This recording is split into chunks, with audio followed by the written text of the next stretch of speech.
आजच्या पत्रकार परिषदेतून व्होकल फॉर लोकल स्थानिक मुद्द्यावर आपला कंठ का दाटून येत नाहीये आणि त्या दूध उत्पादकांच्या सोबत कापूस उत्पादक, लिंबूवर्गीय, मग लिंबू मोसंबीचे उत्पादक यांच्या मूळ प्रश्नाला वाचा फोडून त्यांना न्याय देण्यासाठी आजची पत्रकार परिषद होती. एक महत्वाचा मुद्दा तुम्ही या ठिकाणी सांगितला की बरेचसे दूध फाटलेलं होतं, केमिकल हा मोठा मुद्दा या ठिकाणी तुम्ही सांगितला. काय प्रकार आहे? दूध उत्पादकाला राज्यात सगळ्यात कमी भाव देण्याचं काम विकास या दूध संघाच्या माध्यमातून होतंय. हरकत नाही, प्रोसेसिंग युनिट मध्ये लॉसेस लिकेज असू शकतात, पण अनुदानाचा फरकाचा 5 रुपयाचा प्रस्ताव 4 वेळेस मुदतवाढ होऊन जर तुम्ही देत नसाल तर मग काय तुम्ही तिथे झोपा काढतात का? दूध उत्पादक संघामध्ये प्रशिक्षण केंद्राऐवजी रेस्ट हाऊसला पैसे देतात. कार्यशाळेच्या ऐवजी तुम्ही स्वतःची मुदत चेअरमनला खर्चाची 1 लाख 5 लाख करतात. म्हणजे नक्की तुम्ही शेतकऱ्यांच्या टाळूवरचं लोणी खायला तिथे गेलात का? दुधाला भाव, प्रोसेसिंगची कॅपॅसिटी, सभासद संस्था वाढून त्यांना न्याय आणि या सगळ्या संदर्भात जी दबंगगिरी सुरू आहे, दूध उत्पादकांच्या भावनेशी खेळण्याचं काम सुरू आहे, दुर्लक्ष केलं जात आहे.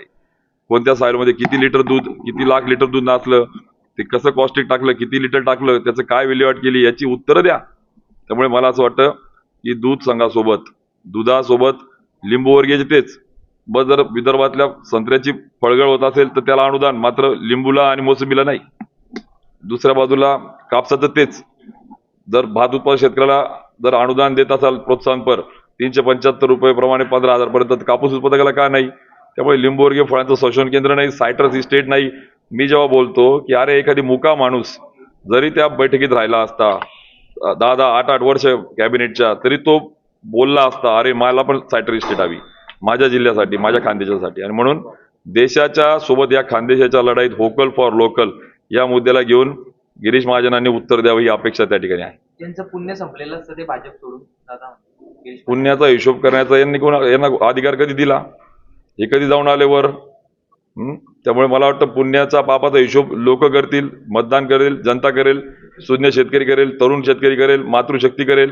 त्यामुळे मातृशक्तीच्या नावाने दारूच्या बाटलीवर कोणाचे फोटो लागले पाहिजे, युवा शक्तीच्या नावाने टेक्सटाईल पार्क जो विदर्भात गेला तो जामनेरला किंवा नगरदेवळा आणला असता तर तुम्हाला त्या ठिकाणी पाप पुण्याचा हिशोब करायचा अधिकार होता. कापसाला ज्या पद्धतीने भात शेतकरीला दिला तो तुम्ही मिळवला असता तो अधिकार होता.